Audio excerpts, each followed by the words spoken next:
This is FYI News 13, brought to you by SSPTV and the Hazleton Standard Speaker.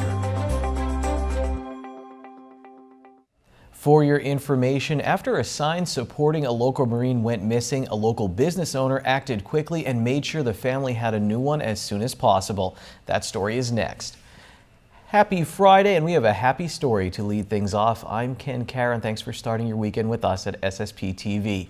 Let's get to that story.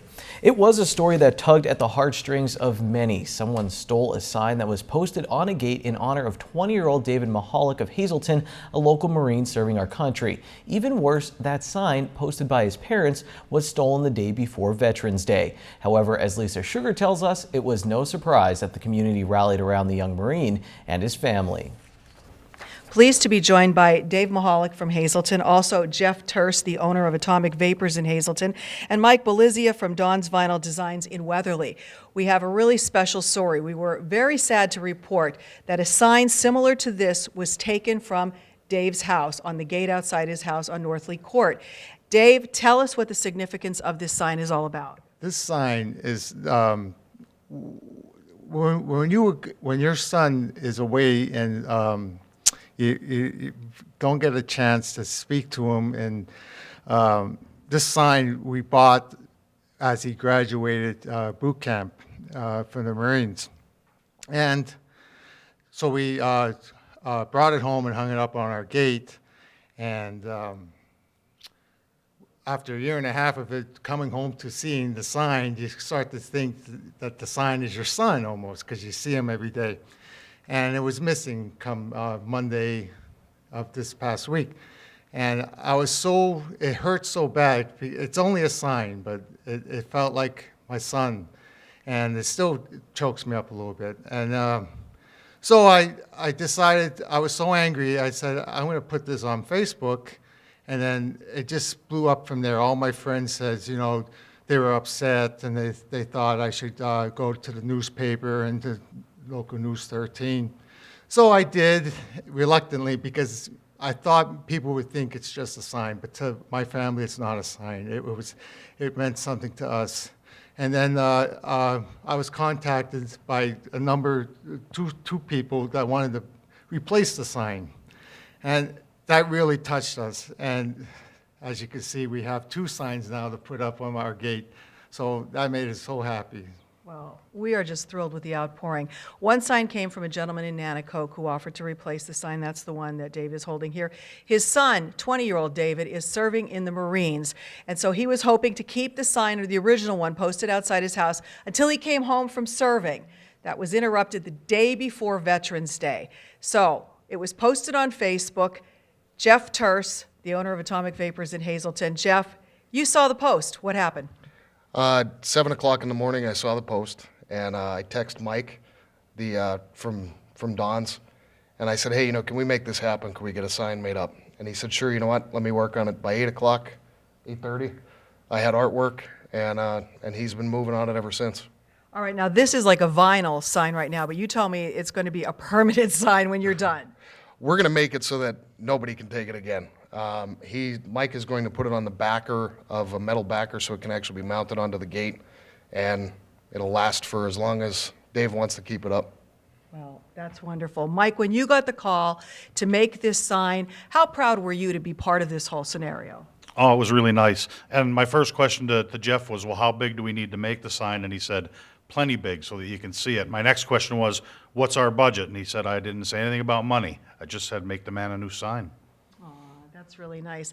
And we have some more good news here today. We have the signs from both places, from Jeff's place and the gentleman in Nanticoke. So your son will never be forgotten. When he comes home, he's going to be shocked. No, but Jeff, you want to announce something else as well. Yeah, my store is great. The community's always given back to us so much. We've always donated to veterans and any other kind of local causes. So what we're going to do is, I just got your son's address. We're going to pack him up a big gift box, candy and all his local goodies. And on Wednesday, he's going to have a brand new iPad mini delivered to him from me. So you guys can always FaceTime, email, and do whatever you need to do. Thank you so much.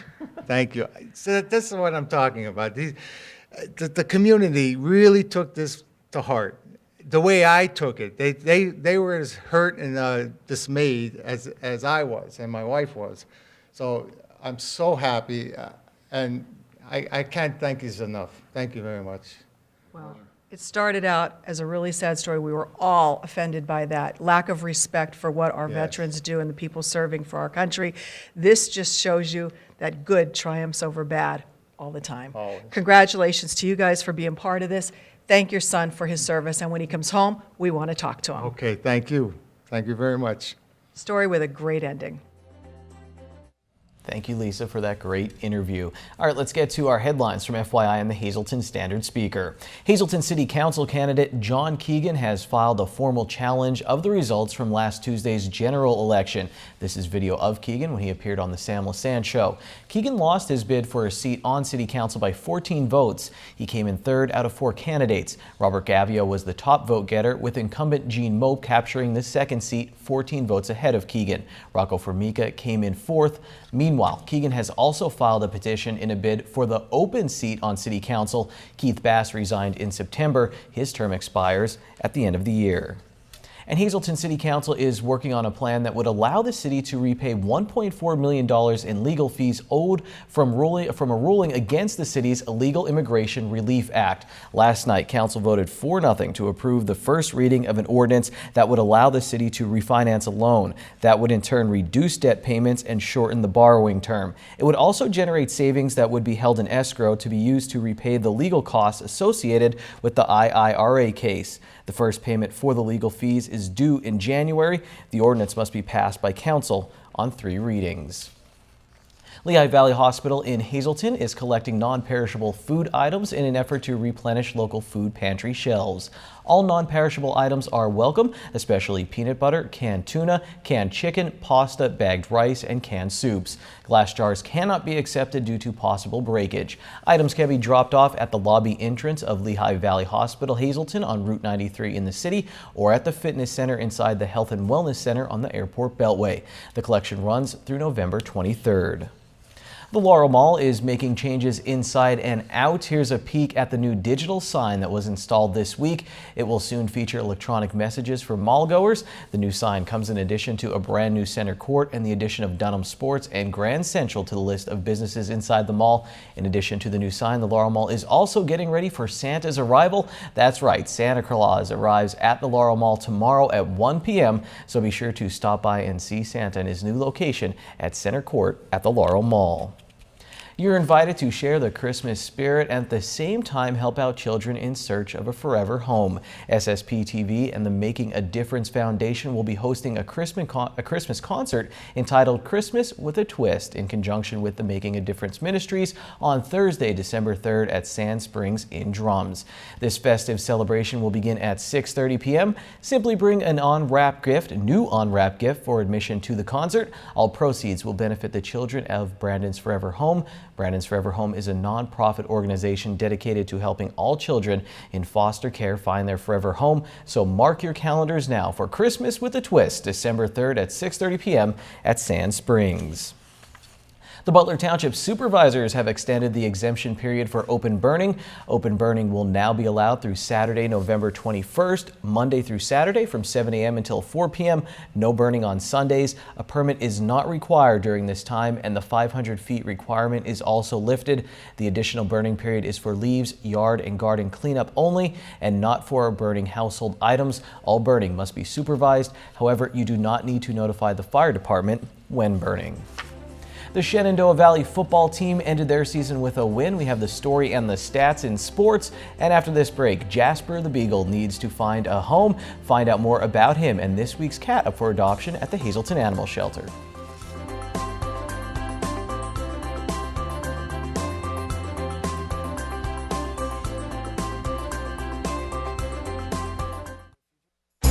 This is FYI News 13, brought to you by SSPTV and the Hazleton Standard Speaker. Hey there, we're here at Sand Springs, actually inside Celebrations, which is the big ballroom where you can have your wedding. We're with Stacy each and every week talking about paying attention to those details, and one detail is the food, and here you really pay attention to some special needs that people may have. Absolutely. We customize our menus here at Sand Springs. One of the big things being now vegan, vegetarian, gluten-free. In a group of 100 plus guests, there's bound to be someone with some type of dietary restriction, and we are more than willing to work with the couple to come up with a perfect meal that their guests can enjoy. Not only that, you also work with their budget. Absolutely. Budgets are so important for weddings. Everybody has one. It's important to stick within the budget, and we can always pick and choose different food items that best fit what the bride and groom are looking for as far as taste, but also for budget purposes. Now you have a top-of-the-line chef and staff here, not only working with your main meal, but talk about those pastries and cakes and cupcakes and all these specialty items. Right, we're very fortunate here at Sand Springs to have an amazing executive chef as well as a pastry chef, both of which are award-winning for different types of foods that they have. So when you come here, you get your food and your beverage and your wedding cake within some of the packages, or you can add them with packages. And the great thing is, you know that no matter what you choose, it's going to be wonderful. It's going to taste great and your guests will love it. When you are selecting where you would like to have your wedding, you also want to pick somewhere that does this full time. You have a wedding here each and every week, not only one, but maybe Friday and Saturdays. This is something you do continuously.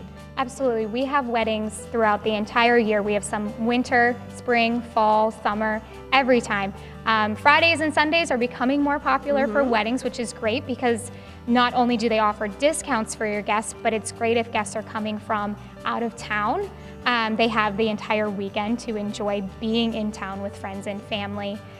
We customize everything as far as the menu, the linens, the look of the room, the layout. So just talk to us about whatever it is you're looking for. We'd love to hear what you want for your special day, and we will truly make it your happily ever after. Yes, and on one more note, you do have a special package coming up for January, February, and March? Correct. It's a snowflake package. It's a wonderful deal. It offers different discounts, which are great. It comes with the hors d'oeuvres, the bar, the meal, even the wedding cake. So it has everything all in one package for you at a very great price. All right, so check out Sand Springs here. We're inside celebrations each and every week. Time now for FYI News 13 weather. Hey look, the sky's actually blue. After a few days of all gray, I started to have my doubts. What color will rule the next few days of our lives? Let's see with our local forecast from the National Weather Service. Tonight there's a slight chance of rain and snow showers before 1 a.m., then a slight chance of rain showers between 1 a.m. and 2 a.m., and if you're up really late, a slight chance of rain and snow showers after 2 a.m. Mostly cloudy, our low will be 35 degrees, wind from 13 to 16 miles per hour. 4-day outlook right now, Saturday, a slight chance of snow showers mixing with rain after 8 a.m., then gradually ending. It will be partly sunny. Our high will be 43 degrees. Wind can get up to 14 miles per hour. Saturday night, partly cloudy, low of 30 degrees. And then for Sunday, it will be sunny with a high near 50. Sunday night, mostly clear. We're down to 36 degrees. Monday, sunny once again with a high of 56. Monday night, partly cloudy, low in the upper 30s. And then Tuesday, partly sunny, high in the mid 50s. Tuesday night, mostly cloudy with a low of 45 degrees. And now, hey, look, the lottery screen. It's green. It's your midday winning Pennsylvania lottery numbers here on FYI. Pick 2, 2, 6, pick 3, 4, 5, 6, and pick 4, 2, 0, 5, 1, and pick 5, 1, 8, 8, 1, 4. Get ready to meet a special cat right now on Adopt Me.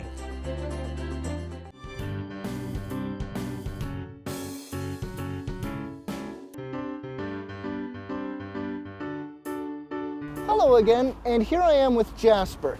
Jasper is an approximately 1.5 to 2-year-old neutered male. As you can see, he is a purebred beagle, as far as we can tell. And like all of our dogs, he's vaccinated against rabies, distemper, and parvo, and has also been tested for heartworm and Lyme disease. Jasper is very friendly and outgoing, and also has a lot of energy. We recommend long walks, and probably a big fenced-in yard would be best for him. We're not sure what he's like with other dogs, but as always, we recommend if you have dogs of your own, to bring them down and do a meet and greet to make sure they'll get along. That's it for this week's dog. Let's have a look at our cats. And here I am with Peggy. Peggy is a young adult cat, maybe about 8 to 9 months old, and she's very unique in that she only has 3 feet. We're not sure what happened to her 4th foot. It would be her left rear foot, which is missing, and she did come in this way. Despite her injury, she is a very affectionate and loving cat. She enjoys being held and gets along really well with people and seems to do well with other cats. Like all of our cats, she's already spayed, current on all of her vaccines, including her rabies and distemper shots, and she has been tested for feline leukemia and FIV. Being a younger cat, she's also fairly playful, but is much more affectionate and loves to be held and really enjoys human company. That's it for this week's animals. If anybody at home is interested in Jasper, Peggy here, or any of the other animals we have up for adoption, please come on down to 101 North Poplar Street here at the Hazelton Animal Shelter.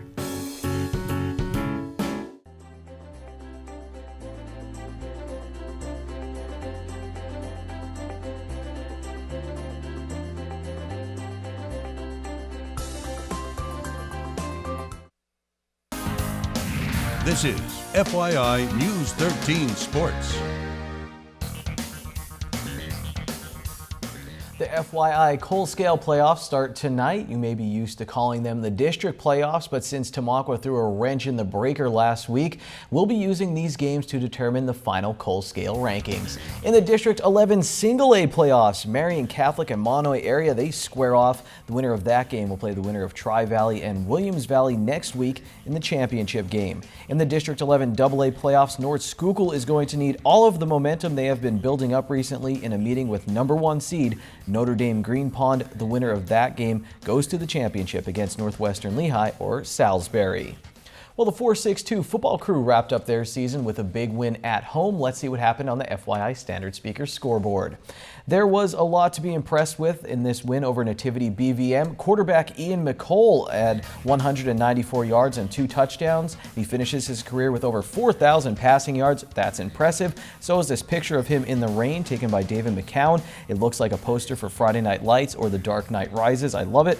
Noah Allegretta had a 55-yard kickoff return. That's pretty impressive. Joel Santana had catches of 47 yards, 39 yards, and 31 yards. Impressive, impressive, impressive. And Jeremy Urbanavage rushed for over 100 yards, and he also recovered a fumble. He actually intercepted an option play on defense, returned it for a touchdown.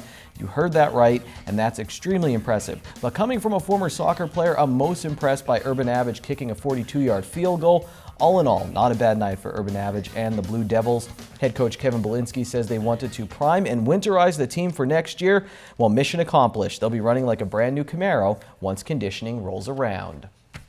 Well, Ron Marchetti has a memory like Sheldon Cooper on The Big Bang Theory. Check this out from his column in the Standard Speaker today about a Hazelton High School football game that happened 62 years ago. This is a quote. Mateo's Restaurant on Diamond Avenue and Gutsy's Tavern on the Heights were advertising lobster tail platters, including 2 vegetables for 75 cents. Tate's Bar, which was 2.5 blocks from the stadium on Wyoming Street, was serving a full-course chicken dinner for 65 cents. End quote. Ladies and gentlemen, the man, the myth, the Marchetti.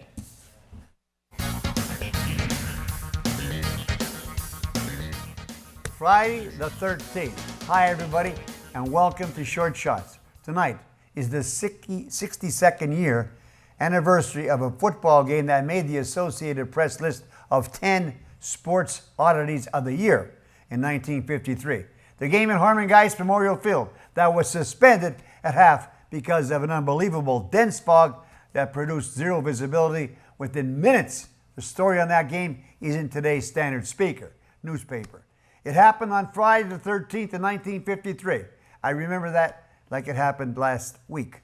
Also on Saturday the 13th, in November of 1993, second-ranked Notre Dame emerged with a 31-24 triumph over Florida State in the Battle of Unbeatens in South Bend to claim #1. But the next week, the Irish lost to Boston College 41-39 to drop out of the top spot. The Seminoles then reclaimed their #1 ranking and went on to win the national championship in '93. But this is not Trivia Treats. It's Short Shots. Last Friday, Hazen area lost to Berwick 20-0 in a hard-fought game. Berwick is 8-2. The Cougars finished their campaign at 4-6.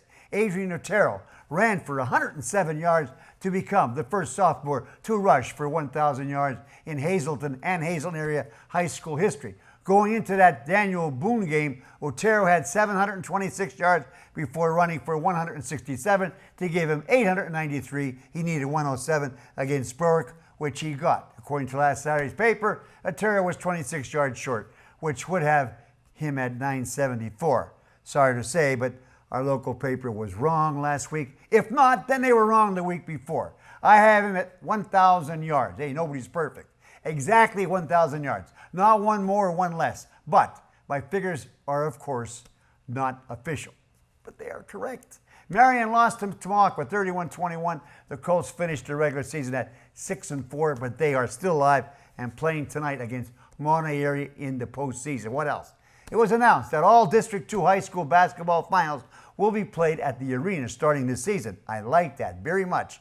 Penn State lost to Tuffy at Northwestern 23-21. Notre Dame moved into the number 4 spot in the BCS by handling Pitt 42-30. 3 top 10 teams in the AP lost. Number 4 LSU, number 5 TCU, and number 6 Michigan State. Tomorrow's big games, Baylor at Oklahoma and Bama at Mississippi State. Penn State is off. ND is a 27-point favorite over Wake Forest. And you make yourself have a pleasant week until Monday. See you then. Stay loose. Be happy, it's Friday, and go to Bottlenecks for half-price happy hour starting at 6 p.m. They have live music and half-price appetizers. Good evening, everyone, and here's tonight's Talk of the Town report. First tonight, Relay for Life of Greater Hazelton will be having a special showing of Disney's Inside Out on Saturday, November 14th at the Cinema Draft House. The movie will begin at 1 p.m. and costs $10 per ticket, which includes tickets for turkey trays. The event is open to the public, and all proceeds will help benefit Relay for Life. Our next announcement, the Nuremberg Community Players will be hosting a karaoke night, all to benefit Brandon's Forever Home. The event is Saturday, November 21st from 7 to 10 p.m. at their theater located on Hazel Street. Don't miss your chance to be on stage for this all-ages event. Admission cost is a monetary donation to Brandon's Forever Home. For info, call 570-384-4309. And finally, Booty's Place, located at the Churchill Mall, now has their takeout window open. The best just got better with pizza, hoagies, strombolis, calzones, great Italian dinners, and much more. Visit them today or call ahead 570-455-5551. That's tonight's Talk of the Town. News 13 would like to send sincere condolences to the family and friends of these recently departed. Stella Duda of Whitehaven. Graveside service will be held privately and at the convenience of the family from the St. Patrick's Roman Catholic Cemetery. The Harmon Funeral Home is assisting the family with the arrangements. Fernando Luis Torres of Hazelton. Arrangements are under the direction of the Frank J. Bonin Funeral Home. And Thomas J. Yerkanin of Hazelton. Arrangements will be announced by the Frank J. Bonin Funeral Home.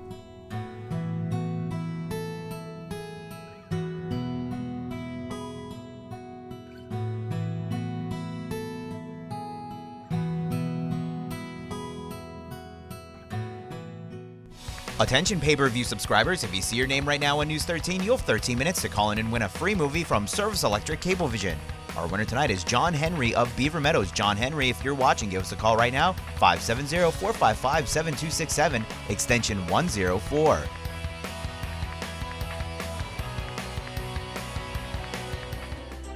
So no Penn State football this weekend. I might just hang out right here until Monday. No real reason to do anything. If you're looking to fill the void, all new Out of Left Field up on SSPTV.com. Check that out. Check us out on Monday. We'll be back then. Take it easy, everyone.